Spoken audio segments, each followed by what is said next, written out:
በደብረ ዘይት እጅግ ዘግናኝ ሆነ ወንጀል ወለዳት ልጅ ፊት የተፈጸመ ተለያይተው ነበር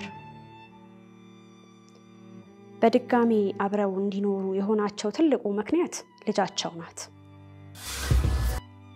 እጇን ሲቆርጣት በጣም በኃይል ስለቆረጣት የውስጥ ስጋዋ ይታያል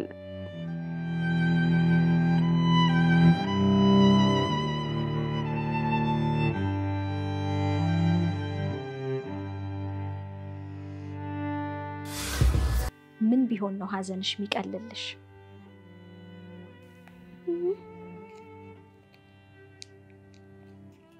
እንጃ እሱ ቢሞትም ቢኖርም ምን እናቴን አይመልስልኝ ጉሮሮዋ ስር ወጋት ከዛ በኋላ በጣም እየደጋገመ ነው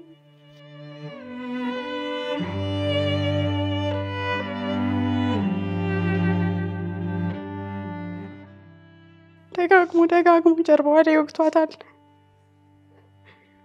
ከዛ መሞቷን አረጋገጠና መጨረሻ ላይ ጠልዟት ወጣ አምሬት ላይ ጣላት ከጮሽ ገልሻለሁ ሲላት ልጅም ነች እንግዲህ ገና የ11 አመት ልጅ ነች ስለዚህ ምንም ነገር ማድረግ አልቻለችም ዝም አለች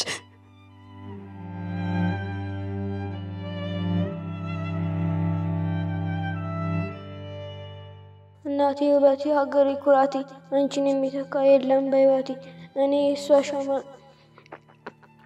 የኔ ሻማ እኔ መብራቷ ነኝ ቀንም ሆነ ማታ ደምቃ የምትታየኝ እናቴ ክፉሽን ማየት አልፈልግም አንቺን የሚተካ ከየትም አላገኝም ተፈጥሮሽ ድንቅ ነው ከፍ ይበል ስምሽ በቃ ምን ላለው የፍጡር ንጉስ ነሽ አንቺን የሚተካ በዓለም የሌለሽ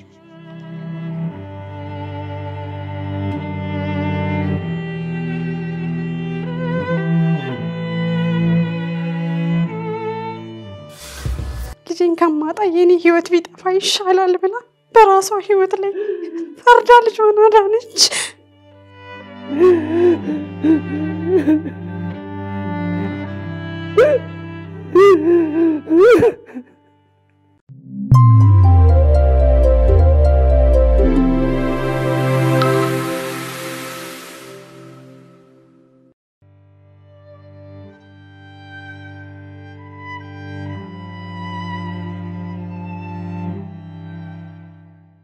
በደብረ ዘይት የተፈጸመው አሰቃቂ ወንጀል ባለቤቱን በልጃቸው ፊት በአሰቃቂ ሁኔታ በስለት እንዳይሆኑ አድርጎ ህይወቷን አጥፍቷል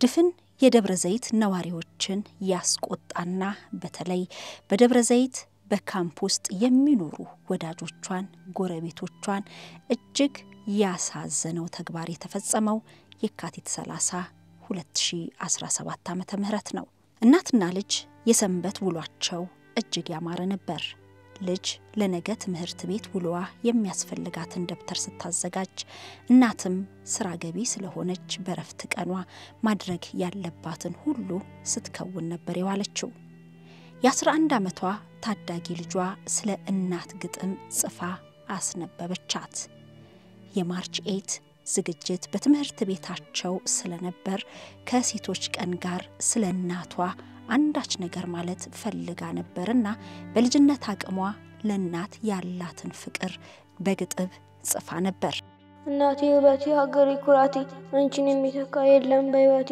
እኔ እሷ የኔ ሻማ እኔ መብራቷ ነኝ ቀንም ሆነ ማታ ደምቃ የምትታየኝ እናቴ ክፉሽን ማየት አልፈልግም አንቺን የሚተካ ከየትም አላገኝም ተፈጥሮሽ ድንቅ ነው ከፍ ይበል ስምሽ በቃ ምን ላለው የፍጡር ንጉስ ነሽ አንቺን የሚተካ በዓለም የሌለሽ እናትም እጅግ ደስ አላት በልጇ አእምሮ የእናትነት መልክና እውነታዋ ስለገዘፈ በቃላት ተደርድሮ ስለተገለጸ እጅግ ደስ ብሏት አቅፋ ሳመቻት የመጨረሻ የስንብት እንደነበረ ግን ሁለቱም አላወቁም ልጅ ሳግያነቃት ለእናቷ የጻፈችውን ግጥም ለማንበብ ሞከረች እናቴ ውበቴ ሀገሬ ኩራቴ አንቺን የሚተካ የለም በሕይወቴ እሷ የኔ ሻማ እኔ መብራቷ ነኝ ቀንም ሆነ ማታ ደምቃ ምትታየኝ እንዲህ ስትል እናቷን በግጥም ያወደሰቻት ታዳጊ አይኗ ያየ ሕይወቷን ስትነጠቅ ሊያውም በገዛ አባቷ እንድትመለከት ተፈረደባት። እናቷ እሷን ለማሳደግ እንደ ሻማ እንደቀለጠችላት መረዳቷን በግጥም ብታስቀምጠውም ሕይወቷን ልታተርፍላት ግን አቅሟ አልፈቀደም። በደስታና በሰላም የዋሉበት ዕለተ ሰንበት ምሽቱን እጅግ በስቃይና በመከራ የታጀበ ሆነ። አባት በዕለቱ ሥራ አዳሪ ቢሆንም ለመሄድ አልተነሳም። ባለቤቱን የአንድ ልጁን እናት ደግሞ ደጋግሞ ልትነግሪኝ የምትፈልጊው ነገር አለ ወይ ሲል ደጋግሞ ሲጠይቃት ነበር ተብሏል። እናትም ምን ልንገርህ ማወቅ የፈለከው ምንድነው ስትል ደጋግማ መልሳለት ነበር።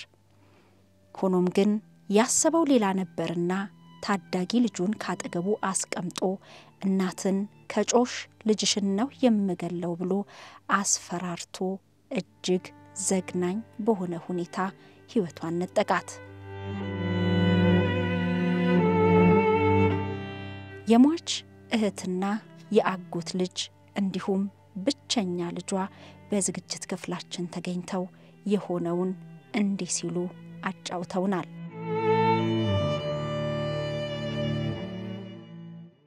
የካቲት 30 2017 ዓመተ ምህረት በደብረ ዘይት እጅግ ዘግናኝ የሆነ ወንጀል በወለዳት ልጅ ፊት የተፈጸመ ዘግናኝ ወንጀል አለ ብለው በተለይ ኑሯን አሜሪካ ያደረገች የደብረ ዘይት ተወላጅ ወደኛ አድርሳለች።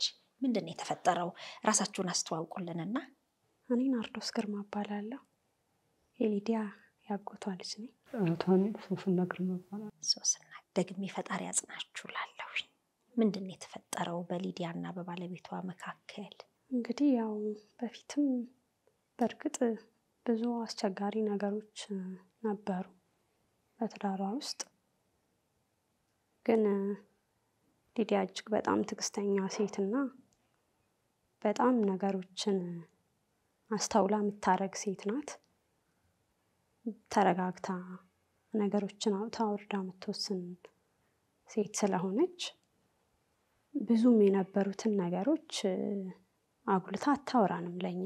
በትዳራቸው ውስጥ አለመግባባት ነበር ውስጥ ያለውን አይደለም ለጓደኞች አይደለም ለውጪ ሰው ለኛ ለእህቶቿም አውጥታ የምትናገር ሴት አይደለችም። ያው የትዳሯን ገመናዋን ቤቷን እጅግ በጣም የምትሸፍን ሴት ናት እና እዚህ ደረጃ ይደርሳል ብላ እሷም ያልጠበቀችው ያልገመተችው ነገር ነው የተፈጠረው። የካቲት 30 ነው እንግዲህ ቀኑ ሙሉ በሰላም ነው የዋሉት። እሱ የናይት ስራ ነው የሚሰራው በዛ ሳምንት ማለት ነው። እና ቅዳሜ ማታ እንደተለመደው ስራ ሄዶ አድሮ ነው የመጣው። ምንድን ነበር የሚሰራው? ደብረ ዘይት ማቅለጫ ፋብሪካ ውስጥ ነው የሚሰራው። ከተቀጠረ ገና 3 ወሩ ነው። በብዙ በጓደኞቿ በመታቃቸው ሰዎች አማካኝነት ያው ስራው ተገኝቶ ስራ ጀምሯል። ያው ብዙ የሚነጫነጭባቸው ብዙ እሷን እንትን የሚልባቸው ጊዜያቶች ነበሩና ምናልባት የስራው ማጣት ስራቶ ቤት የመቀመጥ ያም ነው ያለች አንዳንዴ እኔ ሳወራት እንደዛ አይነት ምክንያት ተሰጠኝ ነበር። ከዚህ በፊት አብረው አንድ መስሪያ ቤት ይሰሩ ነበር? አዎ አንድ መስሪያ ቤት ይሰሩ ነበርና 6 ዓመት ሆኖታል ከዛ መስሪያ ቤት ለቆ ከወጣ እና ሌላ ሀገር ነበር አርባ ምንጭ ነበር ኑሮን እናት አባቱ ባሉበት ሀገር እዛው እናቱ አባቱ ቤት አድርጎ እየኖረ ነበር። ተለያይተው ማለት ነው? አዎ ተለያይተው ያው አንደኛ እዛም መስራት አልፈልግም ብሎ ነው ሄደው። ስለዚህ ሄደ። እሷ ደግሞ እዚህ ያለውን ስራም ለቃ መሄድም አልቻለችም። ብዙ የማያግባባቸው ምክንያቶችም ነበሩ። ግን ያው እንዴት ነው ተራርቀው ተለያይተው ልጁን በፈለገበት ሰዓት ያያል። በአመት አንዴ ምናምን ልጁን ያይ ነበር። አንድ ልጅ ነው የወለዱት። አንድ ልጅ ነው ያለቻቸው። ያን አትከለክላትም ነበር። ስለዚህ በይፋ ተለያይተው ነበር። በድጋሚ አብረው እንዲኖሩ የሆናቸው ትልቁ ምክንያት ልጃቸው ናት። ሊዲያ ምናልባት እንትኑ ደርሶች ሊሆን ይችላል። ያለ እናት ያለ አባት ነው ያደገችው። ባያቷ እጅ ነው ያደገችው እና ህመሙን ስሜቱን እናት አባት ማጣቱን በደንብ መታቀሰው ናት። ለዛም ነው ከአመት እንግዲህ ከመጣ ገና 1 አመቱ ነው አብረው መኖር ከጀመሩ ማለት ነው። ብዙ ነገሮች አሳልፋ ለልጇ ስትል በልጇም ብዙ ጥያቄ መሰረት ብዙ ነገሮቿን የተበደለችውን የሆነችውን ብዙ ነገር ትታ አንድ ላይ ለመኖር የወሰነችው በአንድ ልጇ ምክንያት ነው። እኔ ያለ አባት አድጌ እኔ ያለ እናት አድጌ ልጄ እኔን ህይወት እኔ ያለፍኩበትን ህይወት ከምትኖር እኔ ነገሮችን ብችል ይሻላል ትለኝ ነበር። ባሏ እጅግ በጣም ቀናተኛ ነበር። እጅግ በጣም ግን ያው ምናልባት ከፍቅርም ሊሆን ይችላል ብላ ቀለል አርጋ ታስበዋለች እንጂ ያው በዚህ ደረጃ ይይዳል ብላ አስባ አታውቅም። ትዳራቸው ፈርሶ የነበረው በቅናት ምክንያት ነው። አዎ ይቀናል። ስራዋ ላይም አንዳንድ እንትኖች በስራ ቦታዋ ላይ የምትሰራው ፋብሪካ ውስጥ ነው። ጋፋት አርማመንት ኢንጂነሪንግ ውስጥ ማለት ነው። እና በስራዋ ምክንያት ከብዙ ሰዎች ጋር ትገናኛለች። ያ ነገር በጣም ይረብሻው ነበር። መጨረሻ ላይ ያው ለቆ እስከመሄድ ደረሰ። ሲሄድ በርግጥ ስራ ከዚህ የተሻለ ስራ ምናምን ብሎ ሄደ። ግን ለ6 አመታት ለመመለስም ምንም ለማድረግም ፍላጎትም አልነበረውም። ከስራ ተባሮ ነው ወይስ እሱ በቃኝ ብሎ ወጥቶ ነው? ከስራ አለመግባባቶች ነበሩበት ግን ለቅቄን ሄድኩት ነው ያለን። የመጨረሻ የመልቀቂያ ደብዳቤ ይዞ የመጣ ቀን ነው እሷም ያወቀችው። ከ6 አመት በፊት ከ6 አመት በፊት ማለት ነው። ግን ያው አንድም ቀን ልጁን እንዳያገኝ በስልክም ቢሆን እንዳያወራ ከልክላውም እንዳያገኝ አርጋውም አታውቅም። ግን በጣም የልጅቷ ጥያቄ ግን በዛን ወቅት በጣም ከባድ ነበር። ካምፕ ውስጥ የሚኖሩ ሰዎች በሙሉ አባቶቻቸው አብረዋቸው እናቶቻቸው አብረዋቸው ስለሚኖሩ ወንጌል በጣም ጥያቄ ታበዛ ነበር። እኔ ብዙ ጊዜ መመላለስ ነበር። ብዙ ጊዜ አብሬያቸው ሆን ስለነበር እነሱ የሚኖሩት አዎ ካምፕ ውስጥ ስለሆነ የሚኖሩት እሷ አባቷ አለመኖሯ በጣም ጥያቄ ይፈጥርባት ነበር። እጅግ በጣም እናቷን ታስጨንቃት ነበር። ከዛ በኋላ እናቷ ውሳኔ መወሰን ጀመረች። እሱም ተጸጽቻለሁ፣ አጥፍቻለሁ፣ መመለስ ፈልጋለሁ፣ ልረዳችሁ ፈልጋለሁ፣ አብሬያችሁ መሆን ፈልጋለሁ፣ ልክሳችሁ ፈልጋለሁ አላት። ከዛ በኋላ መቻል ያለባትን ነገር ልትችል ለራሷን አሳምና ተመልሶ አብረው መኖር ጀመሩ። ከዛ በኋላ ግን ብዙ ከባድ ጊዜያቶች አሳልፋለች። በዚህ በ1 አመት ውስጥ እጅግ በጣም ከባድ ከጓደኞቿ እንዳትገናኝ፣ ከማንም ጋር ቡና እንዳትጠጣ፣ ማንም ቤት እንዳትሄድ፣ ማንም ቤቷ እንዳይመጣ፣ ልጇም ከማንም ልጅ ጋር ወጥታ ውጪ እንዳትጫወት ሁሉ ያደርጋት ነበር።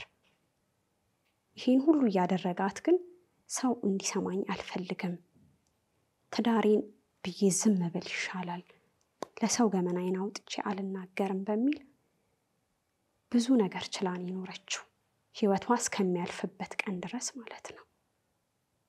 እጅግ በጣም ይደበድባት ነበር። ልጁን በጣም ይመታ ነበር። ልጅቷ ድንገት ወጥታ እየተጫወተች ከመጣ በጣም ይመታት ነበር።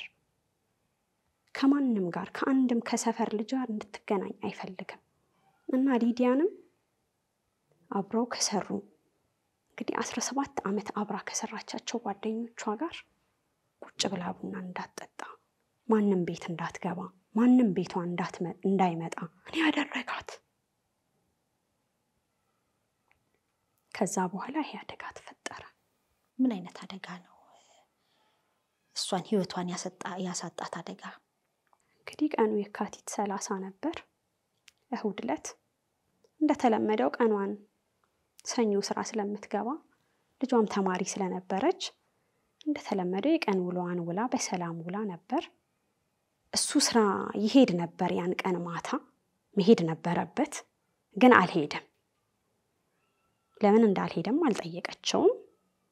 በሰላም እራት አስቀረባት። እራቱን በላ። ልጁም አለች።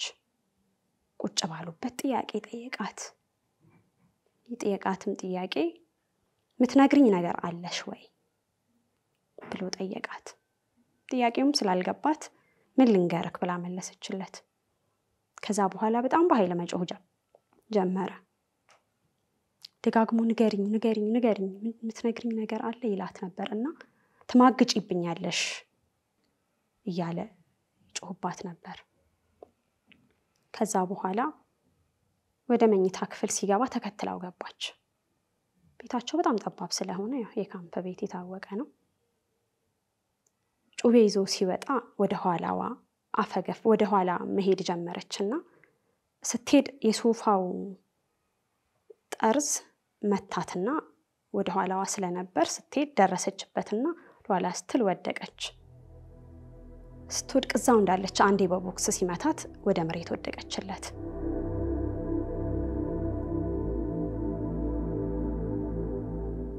ከዛ በኋላ በመጀመሪያ እጇን ነው የቆረጣት። በጣም ወፍራም ናትና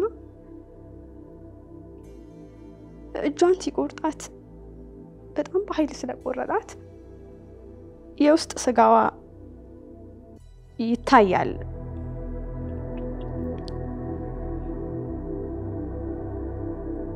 በጣም እየለመነችው ነበረ ተንበርክካ። አንድ ልጅ ነው ያለቻቸው። ልጇን በጣም ትወዳለች። ማለት ልነግርሽ አልችልም እንዴት እንደምትወዳት፣ እንዴት እንዳሳደገቻት፣ ምን አይነት መስዋዕትነት እንደከፈለች የእውነት እኔ በደንብ አውቃለሁ። ምክንያቱም ብዙ ጊዜ አብሬያት ነበርኩኝ። ብዙ ነገሮች አብረን አሳልፈናል ከኔ ጋር ማለት ነው። እና እባክህን እንዳትከለኝ በልጄ በእማ ሆድዬ ነው የምትለው። ሆድዬ እባክህን እንዳትከለኝ ሆድዬ በእማ እያለች በጣም ተለምነው ነበርና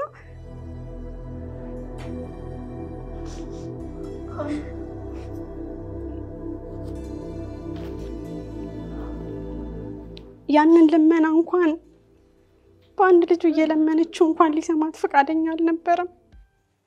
ጉሮሮዋ ስር ወጋት። ከዛ በኋላ በጣም እየደጋገመ ነው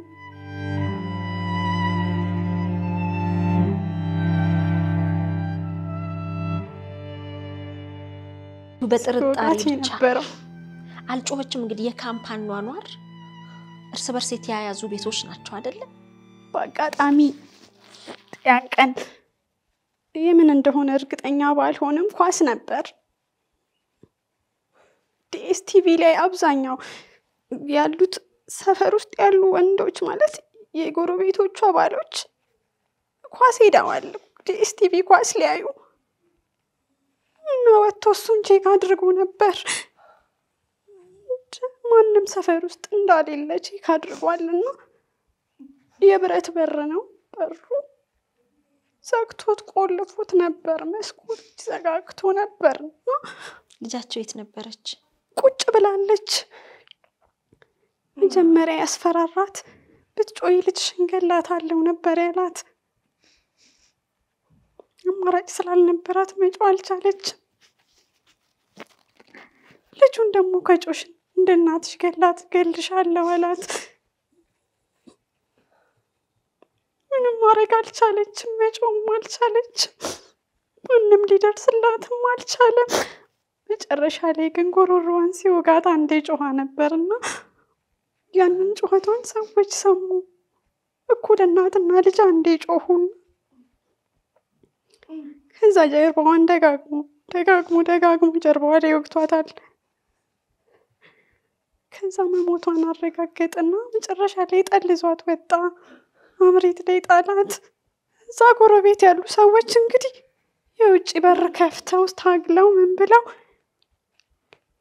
ሲደርሱ እሱ በሩን ከፍቶ ወጣ እና ማንም አልገመተም። ምክንያቱም ምንም እንዳላረገ ሰው ነው በር ከፍቶ የወጣው። አብዛኛው ሰው የደበደባት እንጂ የገደላት አልመሰላቸውም ነበር። ወደ ውስጥ ሲገቡ እሷ ህይወቷ አልፎ ነበር።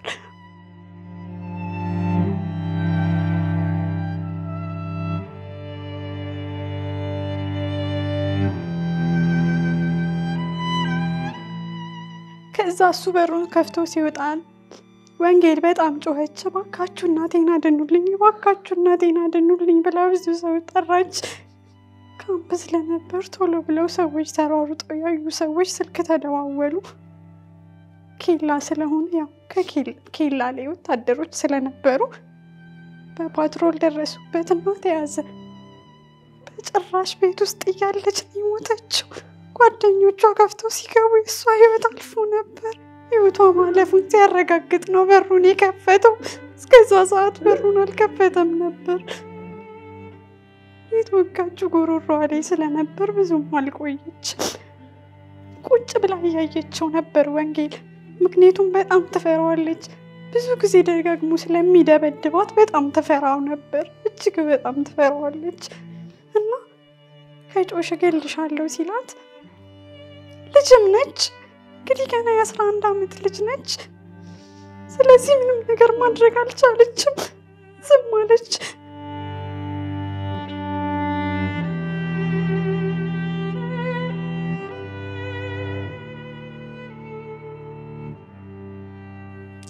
እጅግ በጣም አረመናዊ የሆነ ተግባር፣ መለያየት እየተቻለ በዚህ መልኩ ህይወትን መንጠቅ። ካምፕ ማለት ይሄ ወታደራዊ ነገር። ወታደሮችም አሉ፣ ሲቪል ሰራተኞችም አሉ። እንዴት ደፈረ እዛ መካከል ላይ? እሱን አላውቅም። በእለቱ እንዳልኩሽ ነው። አብዛኛው የካምፕ ሰው ከስራ መጥቶ ያው ካምፕም ስለሆነ ምናልባት ኳስ ስላለ አብዛኛው ወንድ ኳስ ሄዷል። የቀሩት ደግሞ 2:30 አካባቢ ስለነበር ይሄ ተፈጠረው ነው። ከ2 ሰዓት አካባቢ ላይ ነው ራት የበሉት። ከ2 እስከ 3 ባለው ታይም ውስጥ ነው ሁሉም ነገር የተጠናቀቀው። ነገ ሰራተኞች ናቸው፣ ልጆች ያሏቸው ናቸው። ሁሉም በቤቱ እንትን እያለ ነበር። እሷም በሰዓቱ የልጇን ደብተር እያየች ነበር። ትምህርት ቤት ስለምትልካት ሶፋ ላይ ቁጭ ብላ የልጇን ደብተር እያየች ነበር። ጭር ብሎ ነበር፣ ያው ጸጥ ብሎ ነበር ሰዓቱ። እንዳትጮህም በአንድ ልጇ ስላስፈራራት ልጇን ከምታጣ ልጄን ከማጣ የኔ ህይወት ቢጠፋ ይሻላል ብላ በራሷ ህይወት ላይ ፈርዳ ልጇን አዳነች።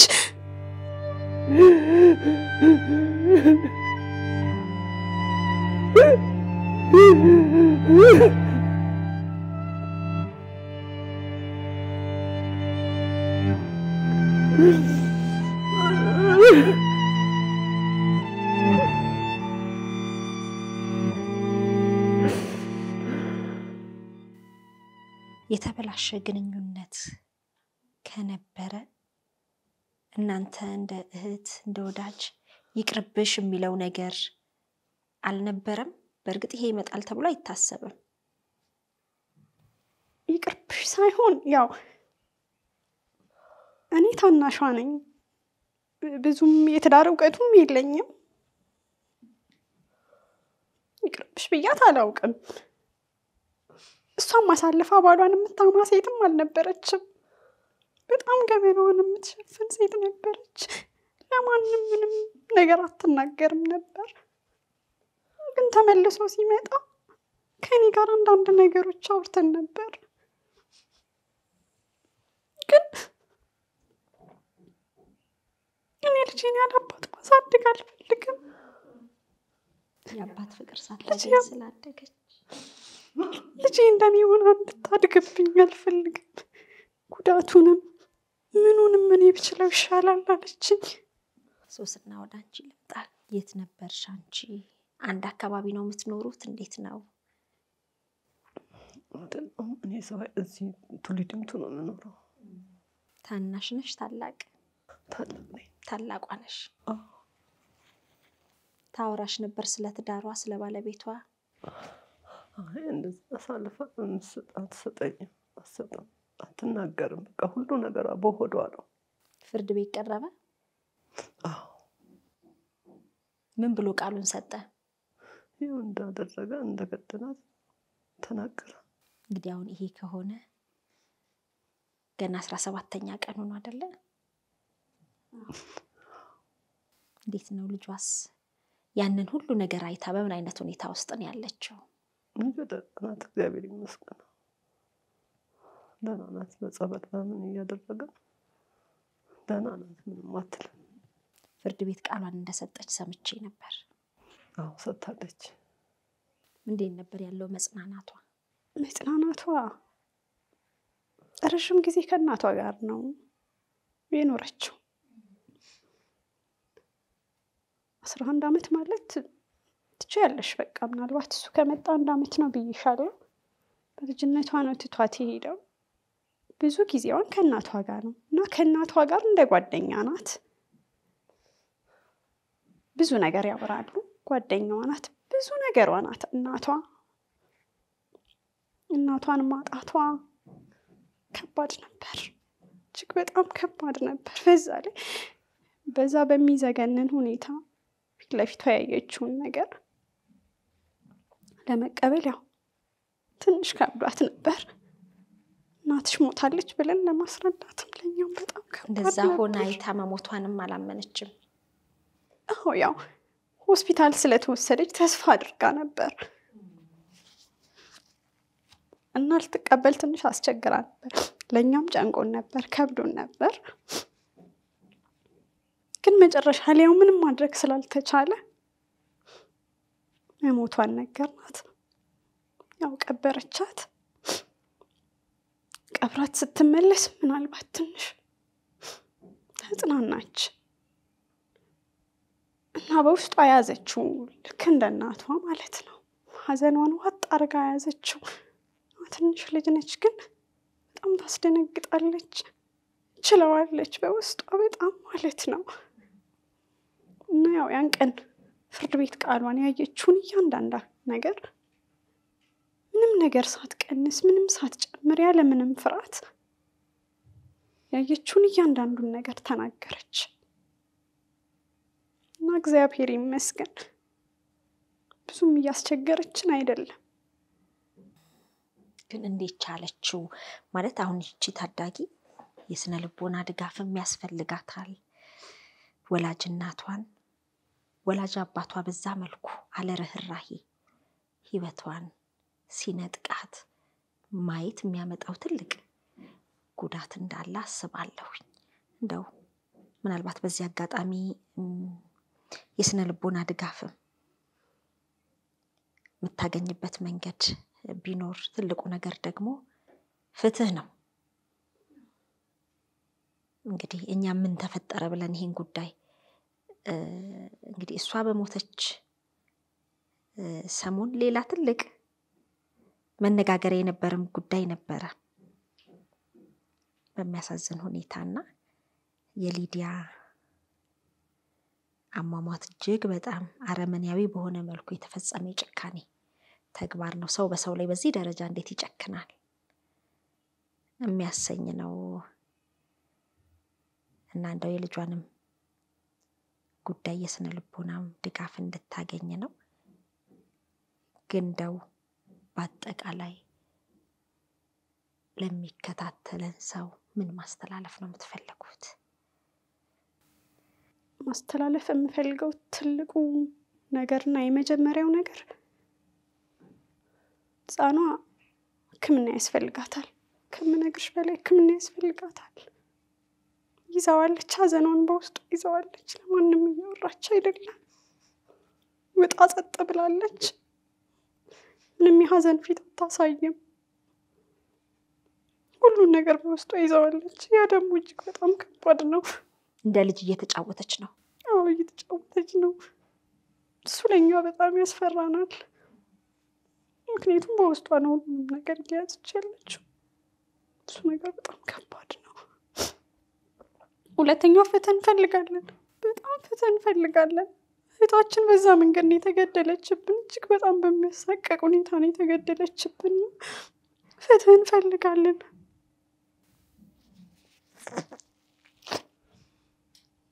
ይሄ ነገር በጣም እየተደጋገመ ነው። በጣም እየተደጋገመ ነው። እባካችሁን ይህ ነገር የሚቆምበትን መንገድ ፈልጉልን። እህታችንን እንዳጣን ሌሎች ቤት የያዘን እንዲገባ አንፈልግም። ሌሎች ላይ እንዲደርስ አንፈልግም እና እባካችሁ ይህ ነገር እንዲቆም የቻላችሁትን ነገር በሙሉ አድርጉ። ፍትህ ነው ጥያቄያችን፣ ፍትህ ነው። ፍትህ ማግኘት እንፈልጋለን። ምንም እንዳልተፈጠረ ፍርድ ቤት ውስጥ ልጁን ሰላም ለማለት ለማናገር እየሞከረ ነበር አይደል? ምንም እንዳልተፈጠረ ተገቢውና ለሌላውም ማስተማሪ መቀጣጫ ሊሆን ፍርድ ይፈረድበታል ብለን እንጠብቃለን። የብዙ እህቶቻችን ህይወት አሰቃቂ በሆነ ሁኔታ እያለፈ ነው። እንግዲህ እየሰማን ነው። ይሄ ደግሞ እጅግ በጣም አረመናዊ በሆነ መልኩ የተፈጸመ ነው። በእውነት እጅግ በጣም ነው የሚያሳዝነው። እግዚአብሔር ያጽናችሁ፣ እግዚአብሔር ያጽናችሁ ነው የምለው። ልጅቷ እንድትቀርብ እንፈልጋለን። ምክንያቱም ይሄ ለሌላ ሰው ማስተማሪ ስለሆነ ቀርባ ያየችውን ነገር በሙሉ እንድትናገር እንፈልጋለን። ምክንያቱም በቦታው የነበረችው ብቸኛዋ ሰው እሷ ነበረች። ስለዚህ እሷ ወደ ሚዲያ ወጥታ እንድትናገር እኛ እንፈልጋለን። መልሳ በዛን ዕለት የነበረውን ዘግናኝ ነገር እያስታወሰች መናገሩ አይከብዳትም?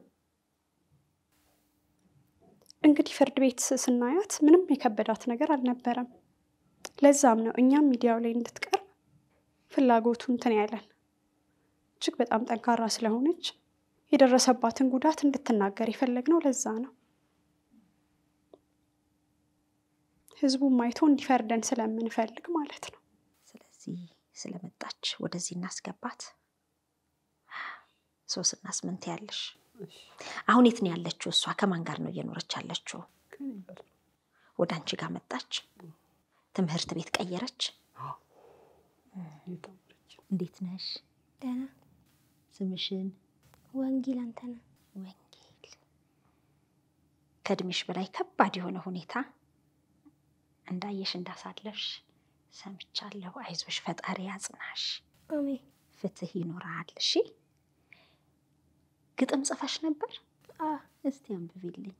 የግጥሜ ርዕስ እናት ለፍታ ሳታይ የምትወድለት ከርማለች ከተግዳሮት ሸክማኑ ጋር አታስባ ስታኖረኝ እንዳይቆጣ ጠብቀኝ እኔ ሌላ መብላለሁ። አንዳንዴ ደግሞ ሳይቀና ህይወት ረሃዋን ሲያጠላ ውስጥ ያነዳል ክሳቴ የእናት ወለታ ሲበላ ዘመናን ከችግር ማቃ ከሩቅ ተስፋ ተጣብቃ ታርማለች ወዲያ ማዶ ምንም ባይኖር ድረባዶ ሁለቷ ብዙ ፍቅሯ የሌለው ቢነገር ቢወሳ የማይሰለቸው እናቴ ውበቴ ሀገሬ ኩራቴ አንቺን የሚተካ የለም በህይወቴ እኔ እሷ ሻማ እሷ የኔ ሻማ እኔ መብራቷ ነኝ ቀንም ሆነ ማታ ደምቃ የምትታየኝ እናቴ ክፉሽን ማየት አልፈልግም አንቺን የሚተካ ከየትም አላገኝም ተፈጥሮሽ ድንቅ ነው ከፍ ይበል ስምሽ በቃ ምን ላለው የፍጡር ንጉስ ነሽ አንቺን የሚተካ በዓለም የሌለሽ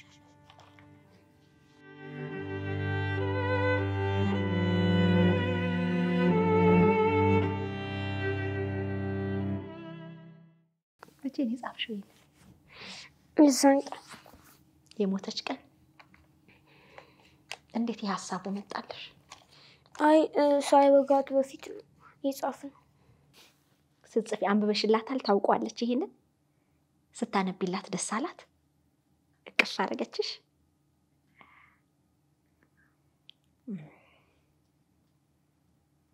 ከዛ በኋላ ፍርድ ቤት አገኘሽው አባትሽን? ምን አልሽው? ምንም አላልኩትም። እማቻው ብሎ ሲለኝ አትጥራኝ ውሻ ብዬ እየሮጥኩ ሄድኩ። ምን ቢሆን ነው ሀዘንሽ የሚቀልልሽ?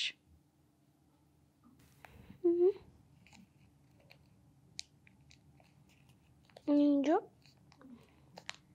እሱ ቢሞትም ቢኖርም ምን እናቴን አይመልስልኝ።